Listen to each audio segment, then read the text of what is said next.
সালটা ছিল 1908। ক্ষুদিরাম বোস ও প্রফুল্ল চাকি আক্রমণ করলেন কিংসফোর্ডের গাড়ি।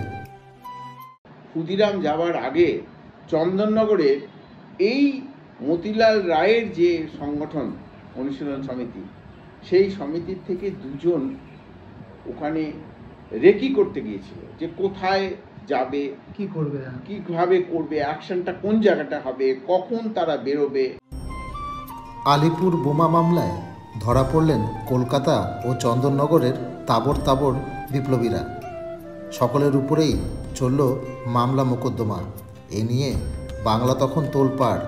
পরাধীন ভারতের স্বাধীনতা আন্দোলন অন্য মোড় নিচ্ছে। অত্যাচার যত হবে মানুষ তত বেশি প্রতিবাদী। সেই দিন চন্দননগরে গেরুয়াধারী এক সন্ন্যাসী চারুচন্দ্র রায়ের বাড়িতে এসে পড়ল। কানাইলাল দত্ত আলিপুর জেল হাসপাতালে হত্যা করলেন নরেন গোসাইকে। তোমরা বিদেশি শাসকের বিরুদ্ধে অস্ত্র শস্ত্র নিয়ে তোমরা লড়াইয়ের একটা মানসিকতা নিয়ে সংগঠিত হচ্ছ। অহিংসার পাশাপাশি চলছে সশস্ত্র বিপ্লব। যে ওই মসিয়ে পারদেশুকে ওকে একদম গুলি করে উড়িয়ে দেবো। মসিয়ে পারদেশুর শোবার ঘরে বড় একটা বোম।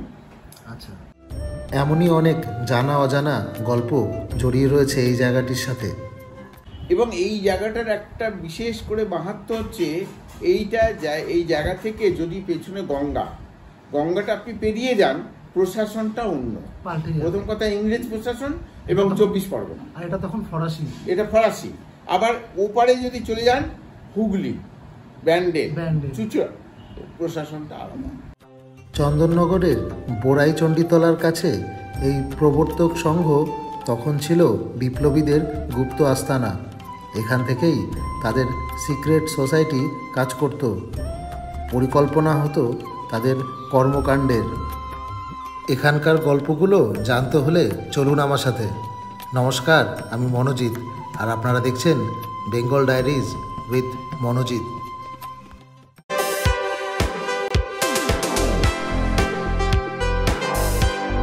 আজকে আমরা চন্দননগরের প্রবর্তক সংঘে।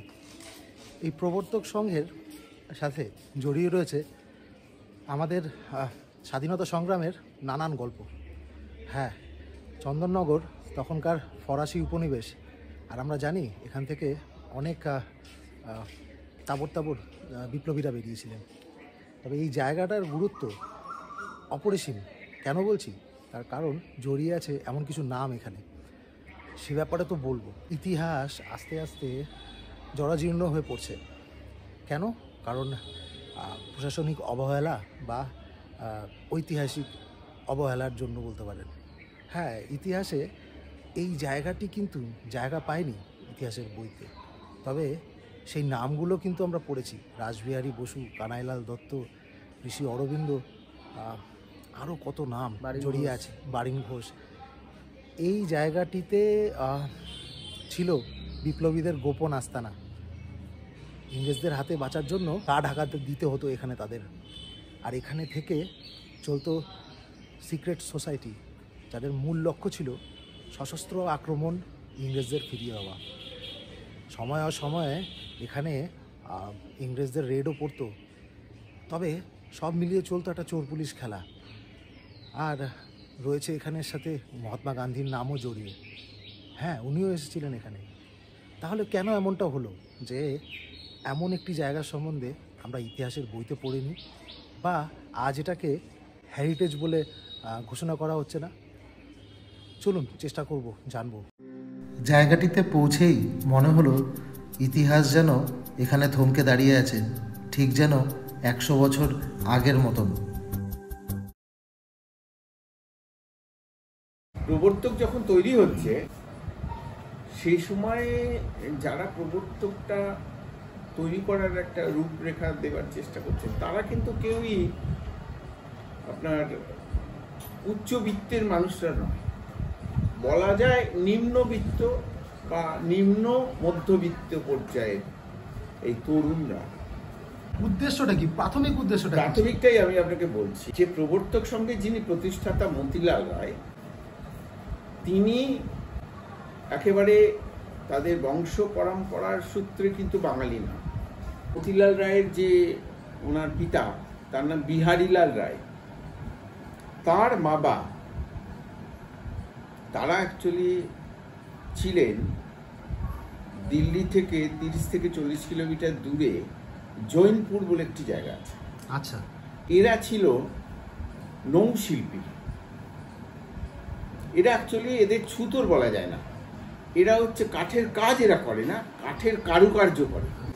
সেই সময়ে চন্দননগরে তার এলাকার বিভিন্ন জায়গায় নীল চাষ হতো, প্রচুর নীল চাষ হতো।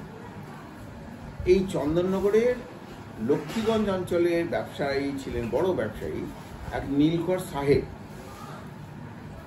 তিনি ফরাসি, তিনি নৌকা নিয়ে যাচ্ছিলেন দিল্লির দিকে। পথে তার নৌকা খারাপ হয়ে যায়। জয়পুরের ঘাটে গিয়ে তিনি নোঙর ফেলেন এবং সেখানে তিনি নৌশিল্পীর খোঁজ করেন এবং স্বভাবতই এই মতিলাল রায়ের যে পিতা বা তার পিতা ঠাকুরদা, এরা তখন আসেন এবং খুব সুন্দরভাবে নৌকাটি একেবারে সুসজ্জিত করে দেয়। আচ্ছা, এই কাজে মুক্ত হয়ে সে নীলকর সাহেব, তিনি বিহারীলাল চক্রবর্তী রায়কে উনি প্রস্তাব দেন। তিনি বলেন যে আপনারা এখানে কেন আছেন, আপনারা চন্দননগরে চলুন, বাংলায় চলুন, ওখানে আপনার প্রচুর মানুষের কাছে সমাদৃত হবেন। তখন তারা একেবারে সমূলে, মানে পরিবার পরিজন নিয়ে তারা চন্দননগরে চলে আসে। একেবারে তরুণ বয়সে মতিলাল রায় যেটা করলেন, যেটা আপনি প্রশ্ন করেছিলেন যে প্রবর্তক সংঘের উৎপত্তির ইতিহাস, এই সময়ে চন্দননগরে তরুণ দল দিয়ে প্রথমে সমগ্র চন্দননগর আসেনি। প্রথমে নিজের এলাকা হচ্ছে বোড়াইচণ্ডীতলা, জায়গাটা, হ্যাঁ, ওই পুরো এলাকার কিছু অল্প বয়স্ক ছেলেদের নিয়ে তিনি করলেন সৎপথা অবলম্বী, অর্থাৎ একটা প্রতিষ্ঠান তৈরি করলেন সৎপথা অবলম্বী। তারা কি করত? তারা 3টে কাজ করত। একটা হচ্ছে যে যারা দরিদ্র মুমূর্ষ মানুষ, একেবারেই মানে প্রান্তিক জায়গায় অর্থনৈতিকভাবে, তাদের বাড়ির যদি কোনো মানুষ মারা যেতেন, তাদের দাহ কার্য করা তাদের পক্ষে সম্ভব হতো না আর্থিক কারণে। এই ধরনের মানুষদের দাহ কার্যটা সম্পন্ন করতেন নিজের পকেট থেকে নয়, নিজের উদ্যোগ দিয়ে তিনি বহু মানুষের কাছে সাহায্য নিয়ে এটা করতেন। 1902টা বিশেষ করে আমি ধরছি কেন, যুগান্তকারী ঘটনা তো ঘটেছে 1902 সালে। রামকৃষ্ণ লোকে চলে গেলেন কে? বিবেকানন্দ। 1902 সালে 1902 সালে চন্দননগর তথা কলকাতায় অনুশীলন সমিতি স্থাপন হলো। এরকম আরো 1902 সালের ঘটনা আছে। এই 1902 সালে ঠিক 1 বছর আগে হাটখোলাতে প্রজাবন্ধু বলে একটি পত্রিকা, একটা অফিস ছিল, সেই অফিস থেকে উনি আসছিলেন। রাস্তায় আস্তে আস্তে, তখন চন্দননগরে এরকম জনাকীর্ণ ছিল না এবং এই অট্টালিকার মানে নগরী ছিল না, আর প্রচুর গাছ ছিল জঙ্গলের মতো। এসে দেখেন একটা জায়গায় বেশ কিছু পর্ণ কুটির, মানুষজন নিস্তব্ধে একটা কুটিরের সামনে দাঁড়িয়ে আছে। উনি খোঁজ খবর করলেন কি ব্যাপার, জানলেন যে একজন বয়স্ক মহিলা, তিনি মারা গেছেন, কিন্তু এদের কাছে সেই অর্থ নেই যে তাকে দাহ করবে। যাই হোক, উনি তো এটা শুনে খুব ব্যথিত হলেন। উনি আবার ফিরে গেলেন ওনার সহকর্মীদের কাছে, তাদেরকে বিষয়টা বললেন। তারা প্রত্যেকে সাহায্য করলো। সেই সাহায্য নিয়ে কথা ওই মহিলা দাহ কার্য করলেন এবং তৈরি হলো সৎপথা অবলম্বী বলে একটি প্রতিষ্ঠান। এবং দ্বিতীয় আর একটা কাজ হলো, সে কাজটা কি?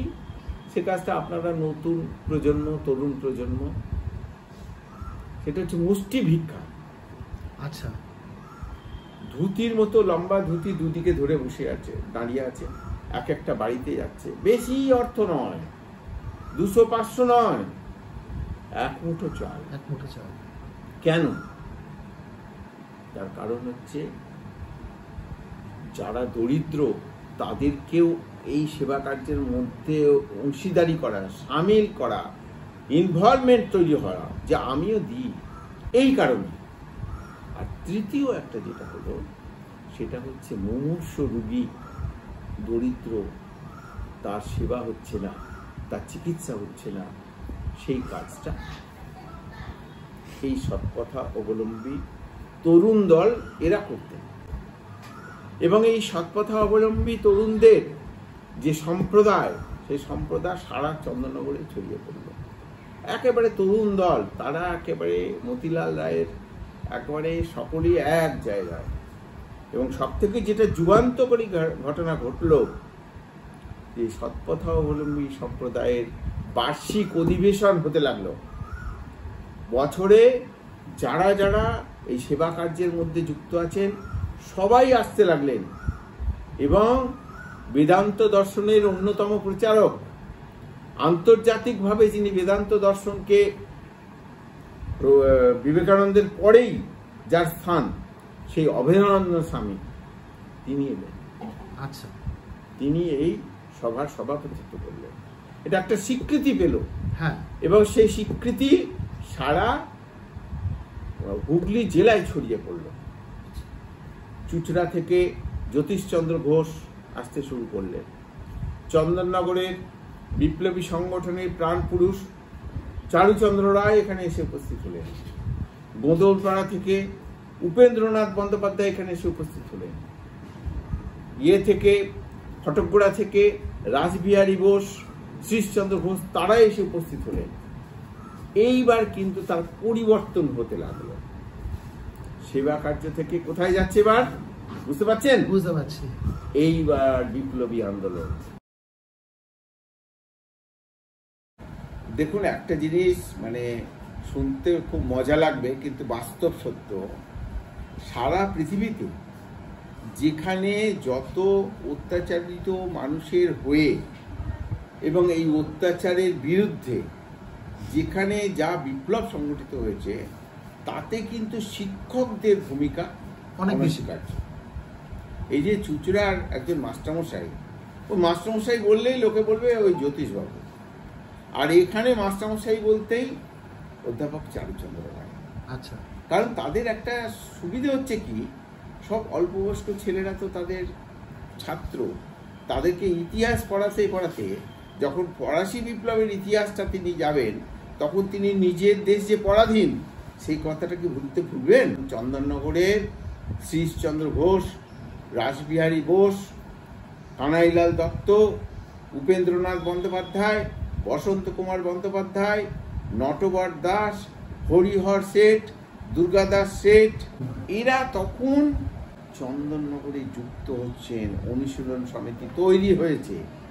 তখন তার মাথায় কে, ওখানে অরবিন্দ ঘোষ পাঠালেন চন্দননগরের জগদ্ধাত্রী পূজা, আপনারা জানেন। হ্যাঁ, নিশ্চয়। তার যেদিনকে বিসর্জনের দিন, সেই দিন চন্দননগরে গেরুয়াধারী এক সন্ন্যাসী চারুচন্দ্র রায়ের বাড়িতে এসে পড়লেন। যে মাথাটা খুললেন, জানা গেল ইনি হচ্ছেন বারিন ঘোষ। বারিন ঘোষ এসে যখন ছেলেপুলে এত দেখলো, তখন চারুচন্দ্র রায়কে বলল যে আপনি শেষদার সঙ্গে একটু দেখা করুন। আচ্ছা, বারিন ঘোষের দাদা অরবিন্দ ঘোষের কথা বলছেন? অরবিন্দ ঘোষ। এই অরবিন্দ ঘোষ তখন, এখানে একটা ছোট্ট কোশ্চেন করছি। আমি উত্তর কলকাতায় অরবিন্দ ঘোষের বাড়ির সামনে গিয়ে সেটা ছবি তুলছিলাম। তো সেখানে দেখতে পাই উনি যখন পন্ডিচেরিতে আত্মগোপন করেন, যাওয়ার আগে উনি নৌকা পথেই এসেছিলেন। তো উনি কি চন্দননগরে এসেছিলেন? আমি সেই কথাটাই বলছি, সেই কথাটাই আসবো। নিশ্চয়ই। এবার চারুচন্দ্র রায়ের কাছে যখন নির্দেশ পৌঁছালো, তখন চারুচন্দ্র রায় মতিলাল রায়কে তার বললেন যে আপনি যে কাজটা করছেন বা তুমি যে কাজটা করছো, সেই কাজটা তো দেশেরই কাজ। তো এসো না, আমরা সকলে মিলিতভাবে দেশের কাজটা করি। এইবার তখনই 1905 এসে গেল। তার ঠিক আগেই সেই সময় একটা অধিবেশনে শ্যামসুন্দর চক্রবর্তী, আমি যদি ভুল না বলি, তিনি একজন সাংবাদিক ছিলেন। তিনি এই সৎপথা অবলম্বী সম্প্রদায়ের একটা অধিবেশনের সভাপতিত্ব করতে এসেছিলেন। এই খবরটা জানবার পর মসিয়ে পারদেশু তিনি তখন ওই অধিবেশনকে বন্ধ করে দেন, যে না, এইসব এখানে চলবে না, বন্ধ করো, কারণ তোমাদের মধ্যে যা শুনছি, আমাদের কাছে খবর আছে, তোমরা বিদেশি শাসকের বিরুদ্ধে অস্ত্র শস্ত্র নিয়ে তোমরা লড়াইয়ের একটা মানসিকতা নিয়ে সংগঠিত হচ্ছ, সেটা করতে দেওয়া যাবে না।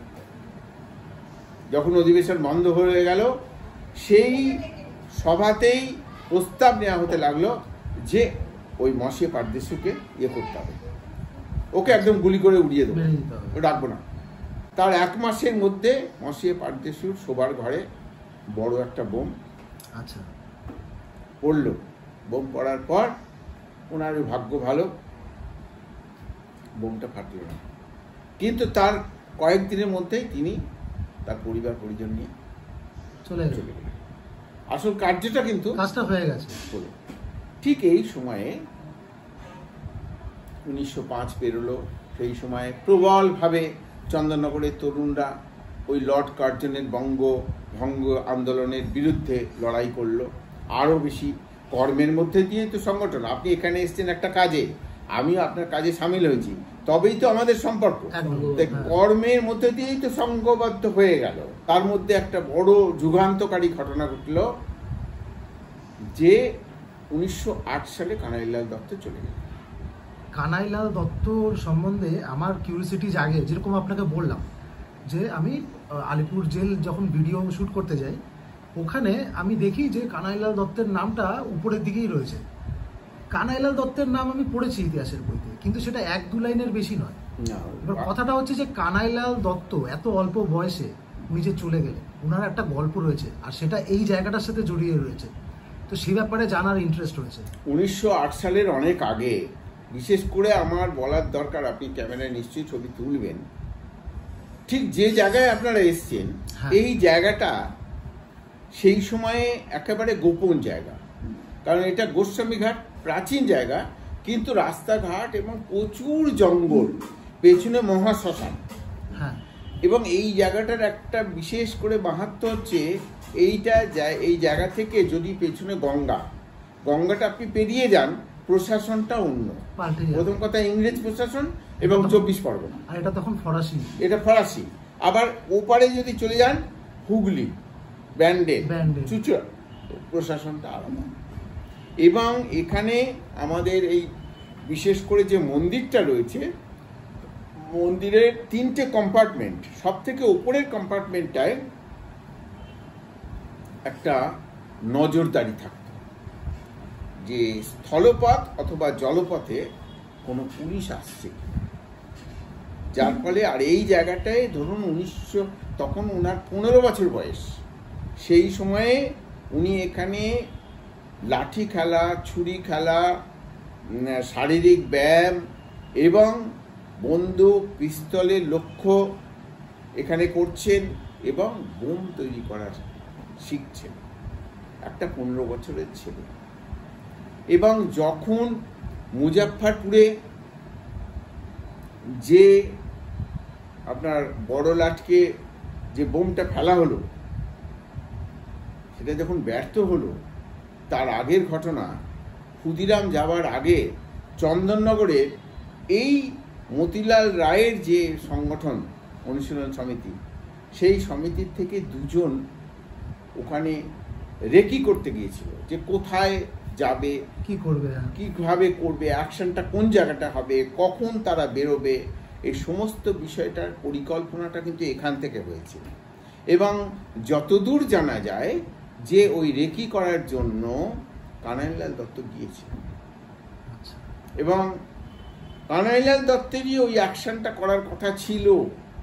তখন তার বয়স আরো কম, কিন্তু তীব্র ইচ্ছা ছিল যে আমি এইটা করতে চাই, এবং সেই সময় তাকে থামিয়ে দিয়ে ক্ষুদিরামকে পাঠানো হয়েছে। পরবর্তীকালে আমি কানাইলালে আসছি, পরবর্তীকালে যখন আপনারা সবাই জানেন যে আলিপুর বোমকেশে যখন প্রচুর বিপ্লবী ধরা পড়লো, চন্দননগরের বিপ্লবী ছিল, তার মধ্যে উপেন্দ্রনাথ বন্দ্যোপাধ্যায় ছিল, সেই সময় স্বাভাবিকভাবে ঋষি অরবিন্দ, তখন ঋষি ছিলেন না, অরবিন্দ বাবু, তাকে অ্যারেস্ট করা হলো এবং তার বিরুদ্ধে তখন 302 ধারায় মামলা হয়ে গেল এবং যা আপাত প্রমাণ পাওয়া গেল তাতে উনি মানে ওনার আর কোনো সংশয় রইল না ফাঁসি হওয়ার, অব্যর্থভাবে। সেই সময় আর একটা ঘটনা ঘটল অত্যন্ত, যেটা আমাদের ভারতীয়দের লজ্জার বিষয়, সেটা হচ্ছে বিশ্বাসঘাতকতা। সেটা হচ্ছে শ্রীরামপুরের একজন বিপ্লবী, যিনি আলিপুর বোমার মামলায় ধরা পড়েছিলেন, জন্মসূত্রে পারিবারিক সূত্রে জমিদার পুত্র, সেই ভদ্রলোকের নাম হচ্ছে নরেন গোসাই। নরেন গোসাই তাকে যখন পুলিশ অ্যারেস্ট করলো, সে ইংরেজের অত্যাচার সে সহ্য করতে পারল না, এত অত্যাচার হতে লাগলো। সে কিন্তু বলে দিল সব কথা এবং রাজসাক্ষী হতে রাজি হয়ে গেল। সেই সময়ে কানাইলাল দত্ত আলিপুর জেলে বন্দী হয়ে গেছে, মানে আলিপুর বোমকেশে উনিও বন্দী, উনি জেলে আছেন। কানাইলাল দত্ত তখন জেলে, অরবিন্দ ঘোষ জেলে, সত্যেন বোস তখন জেলে। আচ্ছা, এইবার হলো কি, ওনারা জানতে পারলেন যে ওনার ফাঁসি হবে আর এই নরেন গোসাই রাজসাক্ষী হয়ে যাবে। নরেন গোসাই যাতে প্রোটেক্টেড থাকে তার জন্য জেল হসপিটালে তাকে রাখা হলো, পুলিশ প্রহরায় রাখা হলো, তার খাবার দাবার কোনো অসুবিধা নেই, সব ভালো। এবার মানে জেলের মধ্যে একটা পরিকল্পনা গ্রহণ করা হলো যে এই নরেন গোসাইকে বাঁচিয়ে রাখা যাবে না, একে শেষ করতে হবে। তাহলে কি করা যাবে? এই পরিকল্পনা আবার সমস্ত সাধারণ যারা কয়েদি তাদেরকে জানানো যাবে না। তাহলে কি হবে? হঠাৎ একদিন কানাইলাল দত্তকে তখন চন্দননগর থেকে আমাদের সৎপথাবলম্বী, বলছি তখনও প্রবর্তক সংঘ হয়নি, সৎপথাবলম্বী সম্প্রদায়ের প্রতিষ্ঠাতা মতিলাল রায়, তিনি এবং বসন্ত কুমার বন্দ্যোপাধ্যায় বিপ্লবী চন্দননগরের, তারা দুজন আলিপুর জেলে যেতেন দেখা করতে। তখন কানাইলাল দত্ত তাদের বলছেন যে আমাকে দুটো অস্ত্র আপনাদের দিতে হবে, দুটো অস্ত্র জোগাড় করে দিতে হবে, একটা বড় কাজ, পিএম হবে। পিএম মানে কি? পিএম মানে পলিটিক্যাল মার্ডার হবে, পিএম হবে। বলে কি করে? বলে আপনারা ব্যবস্থা করুন। তখন এখান থেকে দুটো রিভলভার আলিপুর জেলে দিয়ে। এবারে হঠাৎ একদিন কানাইলাল দত্ত চিৎকার করছেন, আমার পেটে প্রচন্ড যন্ত্রণা, ডাক্তারবাবু বাঁচান বাঁচান। ডাক্তারবাবু সঙ্গে সঙ্গে জেল হসপিটালে পাঠিয়ে। আপনারা হয়তো জানেন তখন জেলে কোনো খাট থাকতো না, বিচারাধীন আসামিদের মাটিতে শোয়ানো হতো এবং বিছানাটা গুটিয়ে রাখা হতো। সেই বিছানার মধ্যে দুটো রিভলভার। যখন ওনাকে হসপিটালে পাঠিয়ে দিল তখন উনি ওটা নিয়ে হসপিটাল চলে এবং ওনার পেছু পেছু সত্যেন বসু গেল। এবারে ওরা বলল, দেখুন, পুলিশকে বললো, দেখুন আমরা এই বুঝতে পেরেছি আমাদেরও ভুল হয়েছে, নরেন মানে নরেন গোসাই যখন বলতে চাইছে আমরাও রাজসাক্ষী হব। বলে তোমরা হবে রাজসাক্ষী? বলে হ্যাঁ আমরা হব, কিন্তু আমরা চাই নরেন গোসাইয়ের সঙ্গে একটু কথাবার্তাগুলো, কারণ ইয়ের সঙ্গে বিচারকের সঙ্গে কথা বলবো, তো সেখানে কথাটা যেন ভুল ভাল না। উনি একটা কথা বললেন, উনি একটা, আমি একটা, সেটা দেখা না, এটা তো যুক্তির কথা। ঠিক আছে, নরেন গোসাই এলো। প্রথম দিন কথাবার্তা হয়ে গেল কথাবার্তা। আর একদিন হবে, সেদিন ঠিক হয়ে গেল। তার ঠিক একদিন বা তার পরের দিন নরেন গোসাই গেলে, এদের ঠিক হয়ে গেছে অ্যাকশন শুরু করবে সত্যেন, আর ফাইনাল হচ্ছে কানাইলাল, ব্যাকআপ হচ্ছে কানাইলাল। সত্যেনের হাতে একটা রিভলভার, কানাইলাল দত্তের হাতে একটা। কথাবার্তা বলতে বলতে যখন বেরিয়ে যাবে, সত্যেন বোস রিভলভার বার করলো, ছুটছে, গুলি করলো, পায়ে গুলি লাগলো, পড়ে গেল, কিন্তু আবার উঠে দৌড়াচ্ছে। তখন অ্যাকশন নিলে কানাইলাল দত্ত পড়ে গেল।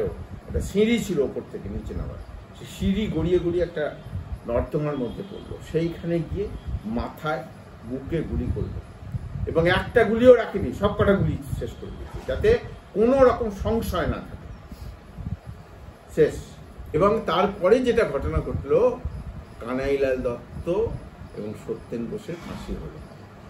কিন্তু দেশবন্ধু চিত্তরঞ্জন দাস, যিনি আমাদের ওখানে বারবার এসছেন, তার অসাধারণ বাগ্মিতায় অরবিন্দ ঘোষ সাজা থেকে মুক্ত হয়ে গেল, ছেড়ে দিল। এইবার শ্রী অরবিন্দের আমাদের চন্দননগরে আসা বা প্রবর্তকে আসাটা আসবে, এইবার শুরু হলো। এইবার উনি বেরিয়ে এলেন।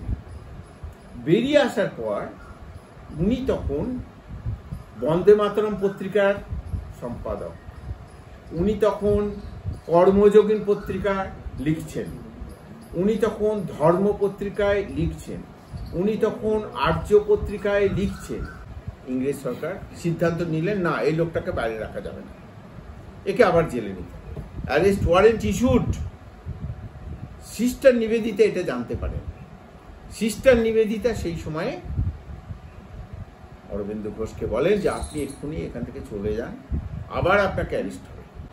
1910 সালে 20 ফেব্রুয়ারি কলকাতার আহিরিটোলা ঘাট থেকে উনি নৌকা যোগে চন্দননগরে আসেন, চন্দননগরে বর্তমান রানীঘাট।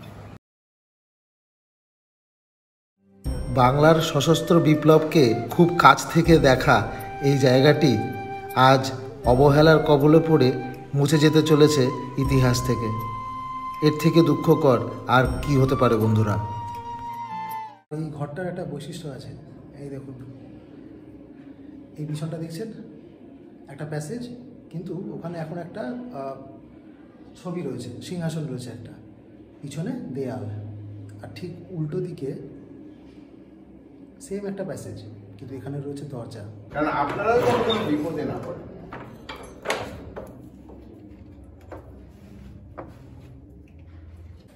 মন্দিরের ঠিক গায়ে ঘেঁষে যে গুপ্ত দরজাটা, সেটা দিয়ে ঢুকলাম। তবে জরাজীর্ণ অবস্থা জায়গাটার। এই জায়গাটি তখন বিপ্লবীরা ব্যবহার করতেন। চলুন ঘুরে দেখি। সাবধানে যাস কিন্তু বীরেশ্বর। এই ভাবুন, এরকম সরু একটি প্যাসেজ, যে প্যাসেজের মধ্যে দিয়ে উপরে যাওয়ার রাস্তা, বহু কষ্টে একজন যেতে পারেন। জরাজীর্ণ অবস্থা, খুব সাবধানে পা রেখে রেখে যেতে হচ্ছে। স্বাভাবিক, এই প্রবর্তক সংঘের সবার পক্ষে সম্ভব নয় রোজ এখানে এসে এটিকে পরিষ্কার রাখা, বিশেষ করে যখন এতটাই জরাজীর্ণ জায়গাটি।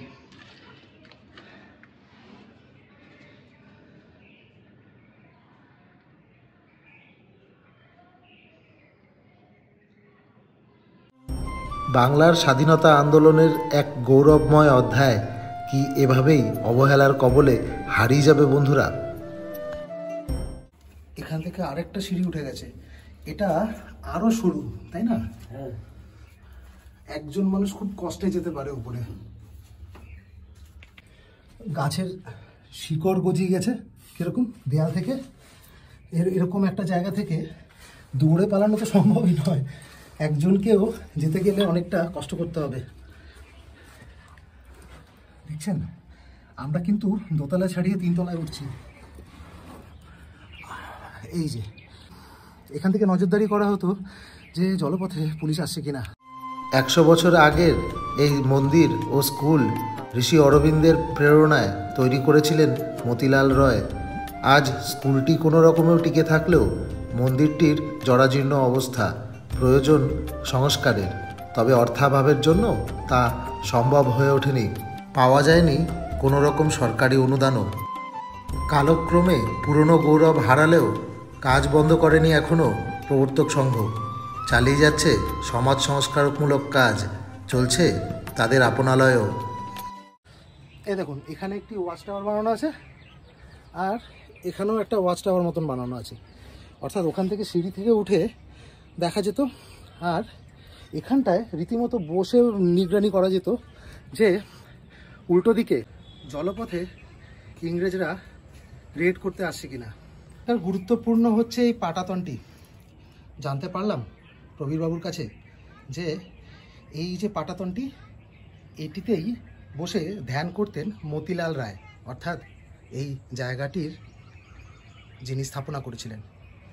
আর তার চেয়েও বড় হলো, আমরা শুনলাম মহাত্মা গান্ধী এখানে এসে বেশ কিছুটা সময় কাটিয়েছেন। তিনি কিন্তু এই পাটাতনটির উপরেই রাত্রি যাপন করতেন।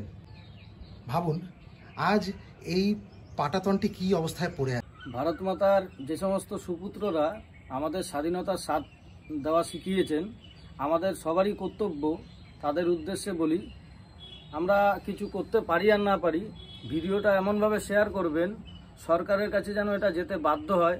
এবং সোশ্যাল মিডিয়ার সকলের কাছে অনুরোধ করা রইল যে আপনারা আসুন, এই জায়গাটা দেখবেন, পরিদর্শন করবেন এবং যতটুকু যে যেরকম সাধ্য মতন সাহায্য করবেন, যাতে এই জায়গাটা ধ্বংসস্তূপের থেকে যাতে রক্ষা করা যায় এবং এটার দিয়ে আমাদের শিক্ষা লাভ করা যায় পরবর্তী প্রজন্মকে, যে এরকম টাইপের নইলে একদিন এমন হবে হয়তো আমাদের অস্তিত্বই সংকটে পড়ে যাবে, আমরা ছিলাম কিনা সেটা হয়তো প্রমাণ করতে হবে। এই জায়গাটি সম্বন্ধে যা প্রচারের প্রয়োজন আছে সেটি হয়নি। আকাশ আমায় শিক্ষা দিল উদার হতে বাইরে, কর্মী হবার মন্ত্র আমি বায়ুর কাছে বাইরে, তাহার শিখাই তাহার সমান ওই যেন ভাই মৌন মহান, খোলা উপদেশে দিল খোলা হই তাইরে, সূর্য আমায় মন্ত্র না দেয় আপন বেগে চলতে, চাষি কালো হাসতে মিটে মধুর কথা বলতেন, হিন্দিতে তার শিখাই সাগর অন্তর হোক রত্ন আখর, নদীর কাছে শিক্ষা পেলাম আপন বেগে চলতে, মাটির কাছে সহিষ্ণুতা পেলাম আমি শিক্ষা, আপন কাজে কঠোর হতে পাষাণ দিল দীক্ষা, ঝর্ণা তাহার সহজ গানে গান জাগালো আমার প্রাণে, শ্যামবাগানী সরস্বতা আমায় দিল দীক্ষা, বিশ্বজোড়া পাঠশালা মোর সবার আমি ছাত্র, নানান ভাবে নতুন জিনিস শিখছি জীবারাত্র, এই পৃথিবীর বিরাট খাতায় পাঠ্য যে সব পাতায় পাতায়, শিখছি যে সব কৌতূহলে সন্দেহ নাই মাত্র। নমস্কার। দারুণ হয়েছে।